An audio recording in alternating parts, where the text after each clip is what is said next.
السلام علیکم۔ SM Islamic Urdu میں آپ کو خوش آمدید۔ لیلۃ القدر کو لیلۃ القدر کیوں کہا گیا؟ بعض علماء فرماتے ہیں کہ لیلۃ القدر کو تعظیم کی وجہ سے لیلۃ القدر کہا گیا ہے۔ اللہ تعالیٰ سورۃ الانعام میں فرماتے ہیں، اور اس کا مطلب یہ ہے کہ یہ عزت اور شرافت والی رات ہے، کیونکہ قرآن کریم اسی رات میں نازل ہوا، اور اسی رات اللہ کے فرشتے برکت، رحمت اور مغفرت لے کر نازل ہوتے ہیں۔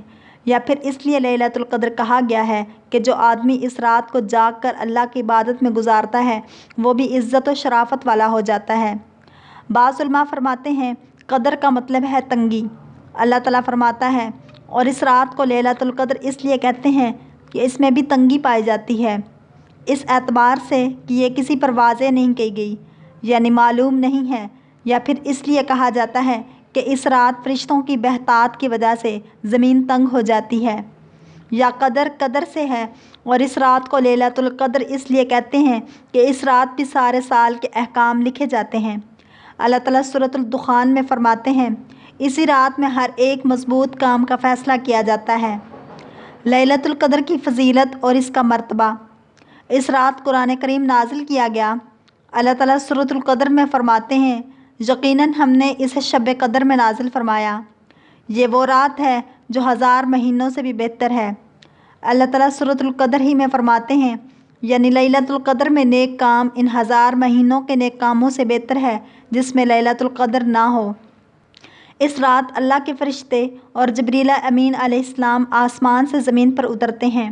اللہ تعالیٰ فرماتا ہے، اس میں ہر کام کے سر انجام دینے کو اپنے رب کے حکم سے فرشتے اور روح الامین یعنی جبرائیل علیہ السلام اترتے ہیں، اور روح سے مراد جبرائیل علیہ السلام ہیں۔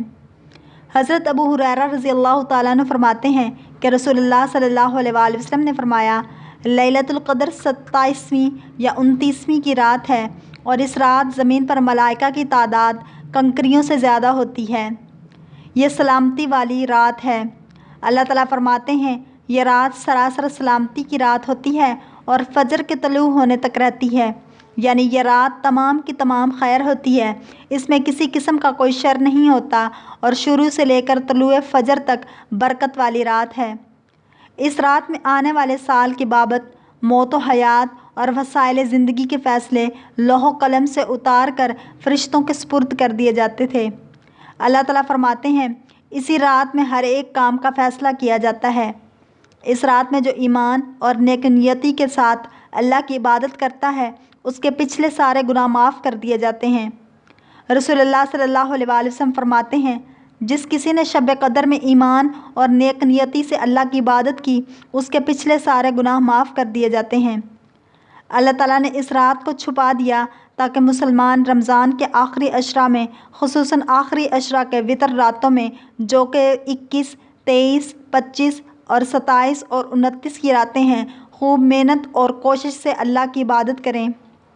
رسول اللہ صلی اللہ علیہ وآلہ وسلم فرماتے ہیں، رمضان کے آخری عشرہ کی طاق راتوں میں لیلۃ القدر کو ڈھونڈو۔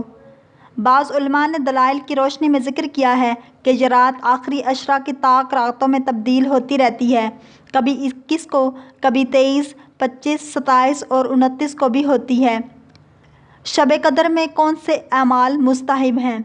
اعتکاف صرف شب قدر کے ساتھ خاص نہیں بلکہ پورے آخری عشرہ میں ہوتا ہے۔ حضرت عائشہ صدیقہ رضی اللہ تعالیٰ عنہ فرماتی ہیں، رسول اللہ صلی اللہ علیہ وآلہ وسلم رمضان کے آخری عشرہ میں اعتکاف کیا کرتے تھے۔ اس حدیث پر امام بخاری اور امام مسلم کا اتفاق ہے۔ شب قدر ایمان اور نیک نیتی کے ساتھ جاگ کر اللہ کی عبادت میں گزارنا۔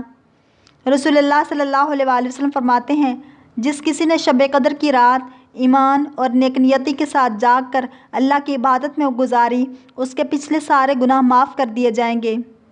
حضرت عائشہ صدیقہ رضی اللہ تعالیٰ عنہ فرماتی ہیں، میں نے رسول اللہ صلی اللہ علیہ وآلہ وسلم سے پوچھا، اگر میں نے شب قدر جاگ کر گزاری تو میں اللہ سے کیا مانگوں؟ رسول اللہ صلی اللہ علیہ وآلہ وسلم نے جواب دیا، تم کہو، اے اللہ، آپ بخشنے والے ہیں اور بخشنے کو پسند فرماتے ہیں، پس مجھے بخش دیجیے۔ اللہ کی عبادت میں محنت اور کوشش کے لیے اپنے اہل و عیال کو اٹھانا۔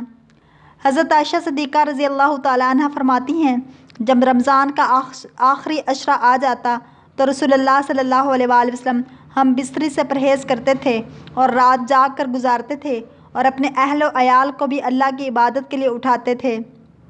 یہ رات نہ گرم ہوتی ہے اور نہ ٹھنڈی، یعنی معتدل اور چمکدار ہوتی ہے۔ حضرت جابر بن عبداللہ رضی اللہ تعالیٰ عنہ فرماتے ہیں کہ رسول اللہ صلی اللہ علیہ وآلہ وسلم نے فرمایا، مجھے شب قدر دکھائی گئی، پھر مجھے بھلوا دی گئی، اور وہ رمضان کے آخری عشرے کی راتوں میں سے ایک رات ہے، اور وہ معتدل، چمکدار، نہ زیادہ گرم اور نہ زیادہ سرد رات ہے۔ اس رات کی صبح سورج سفیدی کی حالت میں طلوع ہوتا ہے اور اس کی کرنیں نہیں ہوتیں۔ جب حضرت ابی بن کعب رضی اللہ تعالیٰ عنہ سے شب قدر کی نشانیوں کے بارے میں پوچھا گیا تو انہوں نے کہا، ہمیں رسول اللہ صلی اللہ علیہ وآلہ وسلم نے یہ نشانیاں بتائی ہیں کہ اس رات کی صبح سورج طلوع ہوگا اور اس کی کرنیں نہیں ہوں گی۔ سورج سفیدی کی حالت میں بغیر کرنوں کے طلوع ہوگا۔ مسلمانوں کو چاہیے کہ وہ رمضان کے آخری عشرہ کی راتوں میں خوب عبادت کریں، کیونکہ یہ پورے سال کی راتوں میں بہترین راتیں ہیں۔ مسلمان کو چاہیے کہ وہ قیمتی اوقات اور خیر کے مواقع کو لہو و لعب اور بازار میں بغیر کسی حاجت کے گھومنے میں ضائع نہ کرے، بلکہ اللہ تعالیٰ کی عبادت میں مصروف ہو جائیں۔ اگر آپ کو یہ ویڈیو پسند آئی ہے تو لائک، شیئر اور سبسکرائب ضرور کیجیے تاکہ ایسی اسلامک ویڈیوز آپ تک پہنچتی رہیں۔